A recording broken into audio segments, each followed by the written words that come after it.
શિવ ભક્તો, મહાશિવરાત્રિની કથા તમે સાંભળો ને, હરણ હરણીઓ તેના બચ્ચાઓ એક શિકારીથી અજાણતા શિવલિંગની પૂજા થઈ જાય છે.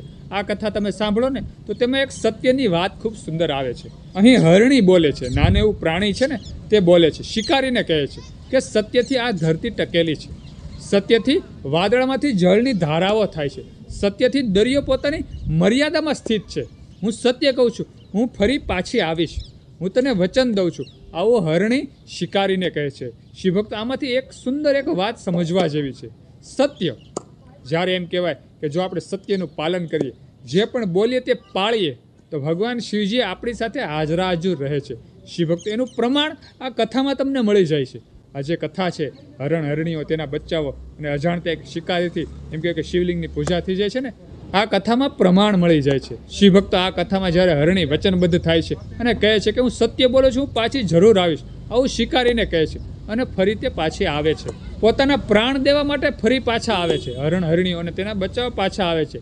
અને શિવભક્તો, જ્યારે પાછા આવે છે ને ત્યારે શિકારીનું મન આખું ફરી ગયું હોય છે. તેને શિકાર કરવાનું તેણે છોડી દીધું હોય છે. શિવભક્તો, આનું કારણ શું છે? આનું કારણ ભગવાન શિવ છે.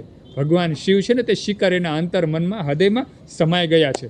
તેનામાં એમ કહેવાય કે દયા બનીને વસી ગયા છે. ભગવાન મહાદેવ શિકારીના હૃદયમાં એક દયા બનીને વસી ગયા છે. તે શિકારીને જવા દે છે, તે હરણીને, હરણાને અને તેના બચ્ચાઓને જવા દે છે. વિચાર કરો કે જે આખો દિવસ ભૂખ્યો હોય, તેના પરિવાર માટે શિકાર શોધતો હોય, અને છેલ્લે એમ કહેવાય કે તેના હૃદયમાં શિવ આવી જાય અને તે શિકાર છોડી દે અને તેને સત્ય સમજાઈ જાય. તમે વિચાર કરો, જ્યારે હરણ હરણીઓ સત્ય બોલેલું પાળે છે ને ત્યારે જ ભગવાન મહાદેવ આ શિકારીના મસ્તિષ્કમાં, હૃદયમાં, મનમાં વસી જાય છે અને હરણ હરણીઓ અને તેના બચ્ચાઓનો શિકાર નથી થતો, તે બચી જાય છે. આ જ ભગવાન શિવ છે.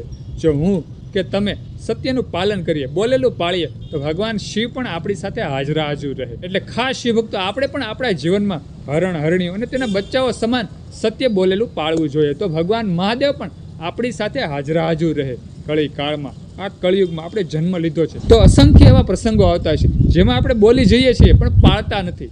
જ્યારે આપણે નથી પાળતા ને ત્યારે ભગવાન મહાદેવ આપણને સહાયરૂપ નથી થતા, આપણને સહકાર નથી દેતા. ભગવાન શિવજીનું જે તત્વ છે તે આપણને સાથ નથી આપતું. એટલે હંમેશા આપણે જે પણ બોલીએ તે આપણે પાળવાની કોશિશ કરવી જોઈએ, તો જ ભગવાન મહાદેવની કૃપા આપણી ઉપર વરસી જાય. સુંદર એક આ નાની એવી વાત હતી જે મહાશિવરાત્રિની કથામાંથી આપણે શીખવા જેવી હતી. સુંદર આ નાની વાત જો તમને ગમી હોય તો વિડીયોમાં લાઈક આપજો, કમેન્ટમાં હર હર મહાદેવ, હર ઓમ નમઃ શિવાય લખજો. અને આ વિડીયો બીજા હિન્દુ સનાતન ધર્મના લોકોને શેર કરી દેજો. બધા શિવ ભક્તોને, હિન્દુ સનાતન ધર્મના લોકોને મારા હર હર મહાદેવ હર અને ઓમ નમઃ શિવાય.